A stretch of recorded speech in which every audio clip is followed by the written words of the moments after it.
everyone, Nico here from the Hyperactive Bookworm, here to do the August bookshelf wrap-up. Now, I've only actually read 7 books this month that I can review. I have actually been reading lots of other things. I've been reading advanced reader copies. I've been doing beta reads, and I cannot wait to be able to talk about those books with you all as well, but they do have to wait. So let's do the quick sum up of the 7 books I've read in August. All right, the first book I read was Dark Justice. This is book 1. It's called God's Canyon, and it is by Erin Wade. This book is a speculative fiction, urban fantasy. I really wanted to love this book. I did enjoy elements of it. Overall, it's not my kind of book, but I can see why other people do love it. I have my own issues with the age of the younger protagonist in this. I have no issues with age gap, but I do have an issue when the younger protagonist is just that little bit too young. I did also really want to see more of the action in this instead of kind of hearing about it after. And that's pretty much my only 2 points on the book that I could not get into.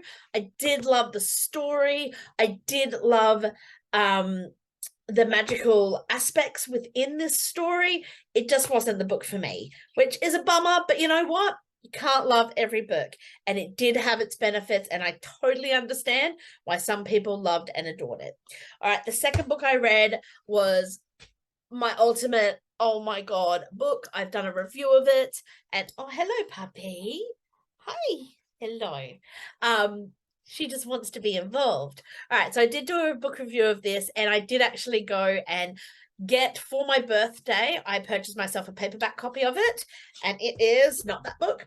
It is The Heartbeat of a Million Dreams by Halo Scott. I absolutely adored this book. It is dual perspective, first person. It is amazing. It is one of the best representations of neurodivergence I've read. I did do a full book review of this. I would highly recommend you go check it out.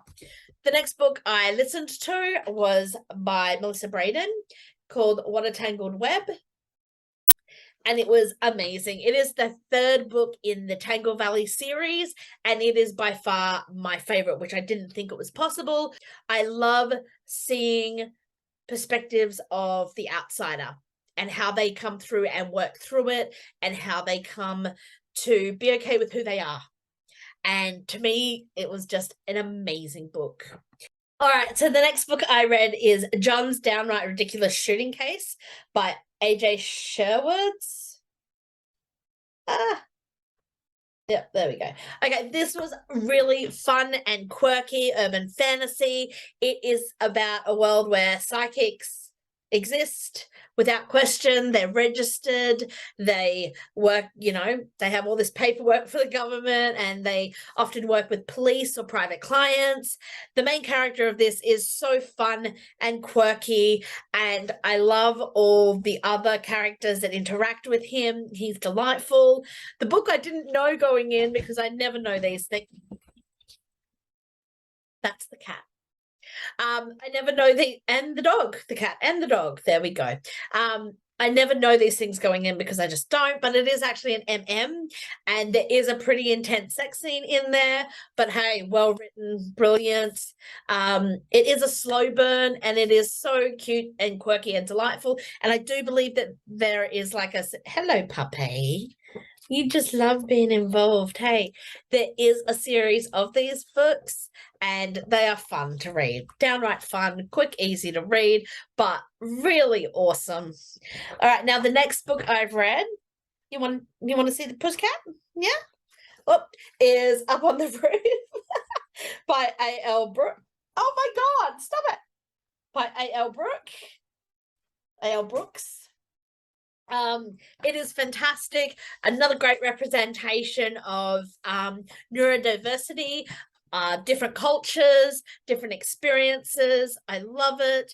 A very standoffish character who we sort of start to get to meet and learn and know a bit better. And the characters come together so delightfully. There is a full review of this. It's amazing. All right, the next book I read, I actually listened to, and it is my first ever Radcliffe, and it is Crossroads. It is book 3. Yes, first book, book 3. It's what I do. And it is amazing. It is a medical romance. There is some pretty intense stuff in it. I loved seeing midwifery as a focal point. I found it very intriguing, just the dynamics of the characters and how they all came together. I loved it, and I love Radcliffe's way with words. They are beautiful. Now, the last book I read this month is Jay's Just a Touch Away. Oh my gosh, there we go. Just a touch away, just a focal point away, just a touch away, and it is amazing. Ice cream and squishy toys and cuddles, and oh my gosh, opposites attract. Amazing book, brilliantly written, absolutely delicious, and laugh out loud. Slow burn, beautiful slow burn. Like, Jay is just the ultimate master of the slow burn. And the sex scene, whew, steamy as and wonderful and fantastic. And I highly recommend this book. I do also recommend following Jay, because she does have, she's giving away a free short story, I believe it is, and a free like cutscene from the book, and they're both amazing. All right, so they're the 7 books I read this month. I am actually starting already on 3 new books for September. I'm still got ARC reads and beta reads, so I may not have a lot to review, but I can't wait to be able to talk about those books as well. But the 3 I have started for this month already, my current reads, I Hope You Stay by Courtney Pepperell. A friend of mine, the wonderful and amazing Cinna Stone, actually loaned this to me. Thank you, my darling. I needed this for my heart. I needed it for my soul. Poetry. I'm falling in love with you. I am also reading, and I've just started Strange Attractors by Anna K. Wren. Oh my gosh. So we're doing this book over on Facebook on the Sapphic Fiction Book Club for September. I cannot wait to discuss this book in more detail. And that's after only reading 2 chapters. Bring it on. All right. Now, the 3rd book I'm listening to, current read at the moment, let me bring it up. And if I can see it, is, probably can't, Tangled Vows by Anna Stone. Again, my first Anna Stone book. I'm loving reaching out and diversifying my reading and finding new authors, to me at least. It's exciting and I love it. And thank you all so much for watching. Bye. Hey, it's me again, Neen Cohen, aka the Hyperactive Bookworm. I love being able to talk about books and writing and reading, and I love doing these. However, it does take me time and energy, and any support would be highly appreciated. If you like the videos, please don't be scared to hit like or to comment on them. All subscribers help toward keeping my passion projects going. You can also support me by buying me a coffee, and the link's down below. Thanks, y'all.